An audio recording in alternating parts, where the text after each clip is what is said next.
Gente, eu queria compartilhar algo que a gente viu hoje no grupo aqui do livro do Caligares, que eu estou como coordenadora, o meu supervisor e a psicanalista Rafa, que foi muito interessante, um capítulo aqui que ele vai falar de questões práticas.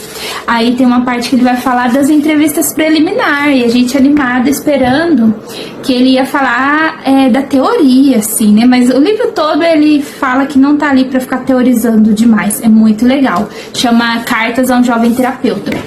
E nas entrevistas preliminares, ele falou assim, de coisas muito sutis para ele, importante, né, numa análise. Entrevista preliminar, esse começo ali da análise, que pode durar, um começo pode ser longo, né, e ele não falou nada, peraí, eu vou ler aqui algumas partes sobre o que ele falou da voz, que eu achei muito interessante de se pensar, de se aprender.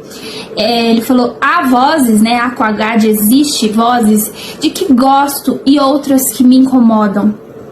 Não sabe bem o porquê.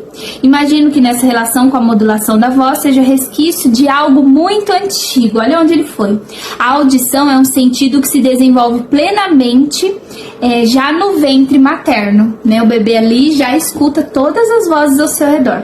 Talvez cada um de nós guarde uma estranha mixagem, achei incrível, uma estranha mixagem de músicas e ruídos intrauterinos. Cantigas de ninar, conversas familiares, isso é importante, e etc. Que ficam para sempre ligadas a uma certa sensação de bem-estar. E talvez exista em nós uma outra mixagem, que seria a coluna sonora do desamparo e da cólica. Eu achei interessante esse outro parágrafo aqui que ele traz, assim. O fato é que um terapeuta ou analista não é indiferente às vozes do paciente, não é indiferente às vozes do paciente. É bom render-se a essa evidência. Não vejo por que deixaria que um paciente tivesse de lutar em sua terapia contra o desagrado auditivo. Claro que o problema inverso também existe. Há vozes que encantam e não é bem-vindo escutar um paciente como se escuta uma música, que foi o que eu comentei anteriormente, nesse sentido de que o analista não tá ali só para ficar escutando. Gente, é um trabalho muito árduo, fora ali do set e dentro também, né, para fazer esses links, para ver os possíveis significantes que eu já tenho elencado, para apostar neles. Outra questão que eu vi ontem sobre associação livre, coisa, né, que não é como se escuta uma música, e eu tô falando sobre esse trabalho todo também pro lado do analista.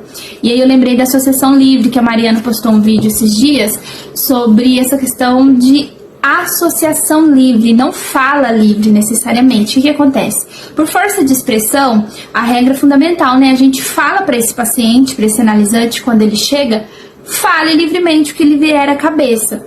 Mas, quando ele for falando, o que vai acontecer? Uns tropeços aí na linguagem, uns atos falhos, xixes, sintomas, enfim, que às vezes vai levar ele para um outro caminho.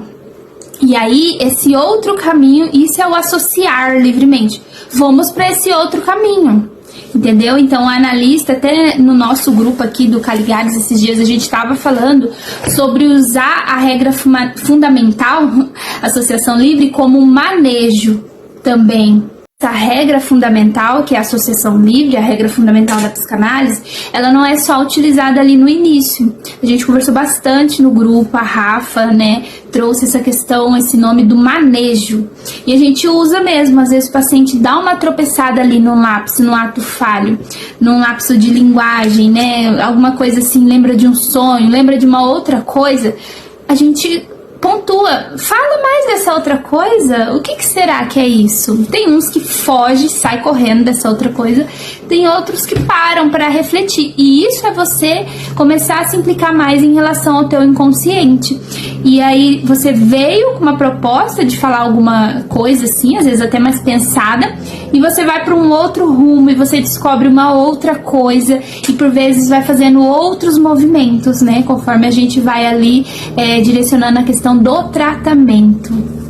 E esse novo rumo, esses novos movimentos, a gente pode pensar em várias coisas, mas um dos possíveis sentidos nisso que eu quero dizer, que você vai aí fazendo, a gente fala os efeitos de uma análise, é você encontrar novas formas, novos jeitos que talvez angustie menos, que talvez traga menos sofrimento para lidar com algumas questões. Quais que seriam? Primeira, assim, de tudo, eu sinto isso muito na minha análise. Primeira, de lidar você com você mesma.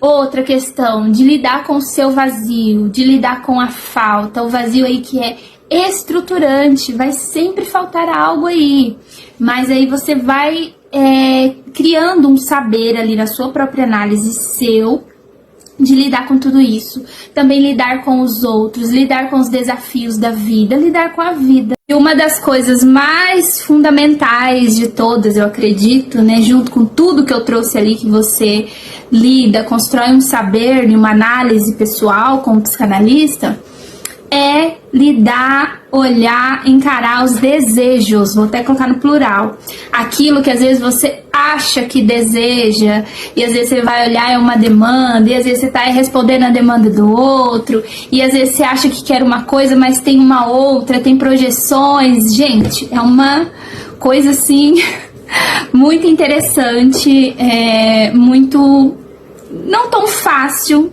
tá? Assim, implicar numa análise, mas é bom nesse sentido desses possíveis efeitos, principal assim de sofrer menos, enfim, conseguindo ou não bancar esse desejo, como fala, mas na verdade assim, bancar mais a falta, o que se perde para conseguir, aquilo que você acha que deseja.